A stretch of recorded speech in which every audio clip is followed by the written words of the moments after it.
ನಮಸ್ಕಾರ ಸ್ನೇಹಿತರೆ, ಪ್ಲೀಸ್ ನೋಡೋರು ಪ್ರತಿಯೊಬ್ಬರು ಪ್ಲೀಸ್ ಸಬ್ಸ್ಕ್ರೈಬ್ ಆಗಿ. ನಾನು ಇದೇನು ಅಂತ ನೋಡ್ತಾ ಇದ್ದೀರಾ, ನುಗ್ಗಿ ಸೊಪ್ಪು ಪುಡಿ ನನ್ನ ಮಕ್ಳಿಗೆ ಮಾಡಿದ್ದೀನಿ. ಇದು ಕರಿಬೇ ಸೊಪ್ಪು ಪುಡಿ, ಇದು ನುಗ್ಗಿ ಸೊಪ್ಪು ಪುಡಿ.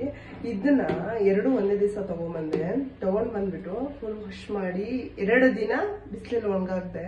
ಆಮೇಲೆ ಫ್ರೈ ಮಾಡಿ, ಇದ್ರಲ್ಲಿ ಏನು ಹಾಕಿಲ್ಲ, 2 ಬೆಳ್ಳುಳ್ಳಿ ಹಾಕ್ದೆ, ಫ್ರೈ ಮಾಡಿಬಿಟ್ಟು ಹಾಗೆ ಮಿಕ್ಸಿ ಜಾರಲ್ಲಿ ಹಾಕ್ಬಿಟ್ಟು ಮಿಕ್ಸಿಗಿದ್ದು ಪೌಡ್ರ್ ಮಾಡಿ ಇಟ್ಕೊಂಡಿದ್ದೀನಿ. ಮಕ್ಳಿಗೆ ಸಾಂಬಾರು ಊಟ ಮಾಡೋದು ನೋಡಿ, ಆ ಥರ ಮಕ್ಳಿಗೆ ಇದನ್ನ ಪುಡಿನ ಅನ್ನದಲ್ಲೋ ಮುದ್ದೆದಲ್ಲೋ ಚಪಾತಿ ಪೂರಿ ಎಲ್ಲದಲ್ಲೂ ಕೊಡ್ಬೋದು.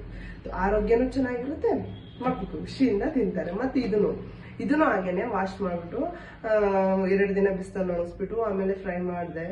ಎಲ್ಲ ಸ್ವಲ್ಪ ಫ್ರೈ ಮಾಡಿಬಿಟ್ಟು ಆಮೇಲೆ ಹೆಸರುಬೇಳೆ, ಕಡಲೆಬೇಳೆ, ಬೆಳ್ಳುಳ್ಳಿ, ಸ್ವಲ್ಪ ಉಪ್ಪು ಮತ್ತೆ ಸ್ವಲ್ಪ ಹುಣಸೆ ಹಣ್ಣು ಹಾಕ್ಬಿಟ್ಟು ಮಿಕ್ಸಿಗಿದ್ದು ಇಟ್ಕೊಂಡಿದ್ದೀನಿ. ಇದು ಮಕ್ಕಳಿಗೆ 1-2 ಒಣಮೆಣಸಿನಕಾಯಿ ಹಾಕಿದ್ದೀನಿ, ಇದರಲ್ಲಿ 2 ಹಾಕಿದ್ದೀನಿ. ಇದು ಮಿಕ್ಸ್ ಮಾಡಿ ಇಟ್ಕೊಂಡಿದ್ದೀನಿ. ಮಕ್ಳಿಗೆ ಊಟ ಜೊತೆ ಕೊಟ್ಟರು ತುಂಬಾ ಖುಷಿಯಿಂದ ತಿಂತಾರೆ ಇದನ್ನ, ಯಾಕಂದ್ರೆ ಸ್ವಲ್ಪ ಹುಳಿ ಇರುತ್ತೆ, ಖಾರ ಇರುತ್ತೆ, ತುಂಬಾ ಖುಷಿಯಿಂದ ತಿಂತಾರೆ. ಆದಷ್ಟು ಮಕ್ಕಳಿಗೆ ಮಾಡ್ಕೊಡಿ.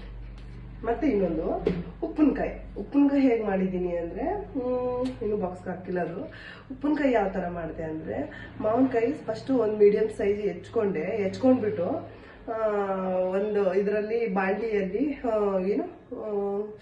ಯಾವ್ದಪ್ಪ ಇದು ಎಳ್ಳು ಎಲ್ಲ ಮೆಂತೆ ಹುರ್ಕೊಂಡೆ. ಮೆಂತೆ ಸ್ವಲ್ಪ ಹುರ್ಕೊಂಡು ಆಮೇಲೆ ಸಾಸಿವೆ ಹುರ್ಕೊಂಡೆ ಸ್ವಲ್ಪ. ನಾನು ಹಳತಿ ನೋಡ್ಲಿಲ್ಲ, ಇಷ್ಟಿಷ್ಟೇ ಕೈಯಲ್ಲೇ ಹಳತಿ ಇಷ್ಟು ನೋಡ್ಬಿಟ್ಟು ಕೈಯಲ್ಲೇ ಹಳತಿ ಹಾಕ್ಬಿಟ್ಟು ಸ್ವಲ್ಪ ಹಾಕಿ 2 ಫ್ರೈ ಮಾಡ್ಕೊಂಡು ತರತರೆಯಾಗಿ ಮಿಕ್ಸಿ ಇಟ್ಕೊಂಡೆ.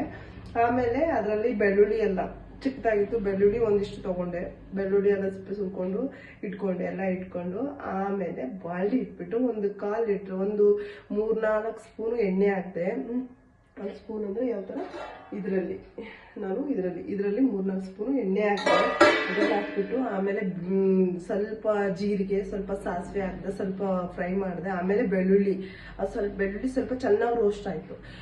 ರೋಸ್ಟ್ ಆದ್ಮೇಲೆ ಮಾವಿನಕಾಯಿ ಹಾಕ್ಬಿಟ್ಟು ಅದನ್ನು ಸ್ವಲ್ಪ ಚೆನ್ನಾಗಿ ರೋಸ್ಟ್ ಮಾಡಿಬಿಟ್ಟು ಅದಾದ್ಮೇಲೆ ನಾನು ಬೆಲ್ಲ ಹಾಕ್ಬಿಟ್ಟು ಸ್ವಲ್ಪ ರುಚಿಗೆ ತಕ್ಕಷ್ಟು ಉಪ್ಪು ಹಾಕ್ಬೇಕು.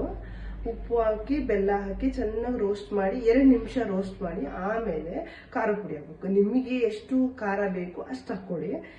ಅದಾದ್ಮೇಲೆ ಅದೇ ನಾವು ತರತರಾಗಿ ರುಬ್ಬಿರ್ತೀವಿ ನೋಡಿ, ಅದನ್ನ ಹಾಕ್ಬೇಕು. ಯಾವುದು ಮೆಂತ್ಯ ಪುಡಿ ಮತ್ತೆ ಇನ್ನೊಂದು ಸಾಸಿವೆ ಪುಡಿ, 2 ಮಿಕ್ಸ್ ಮಾಡಿರ್ತೀವಲ್ಲ ಅದನ್ನ ಹಾಕ್ಬಿಟ್ಟು ಚೆನ್ನಾಗಿ ರೋಸ್ಟ್ ಮಾಡಿ 2 ನಿಮಿಷ ಚೆನ್ನಾಗಿ, ಅತಿ ಜಾಸ್ತಿ ರೋಸ್ಟ್ ಮಾಡಬೇಡಿ, 2 ನಿಮಿಷ ಬಿಟ್ಬಿಡಿ.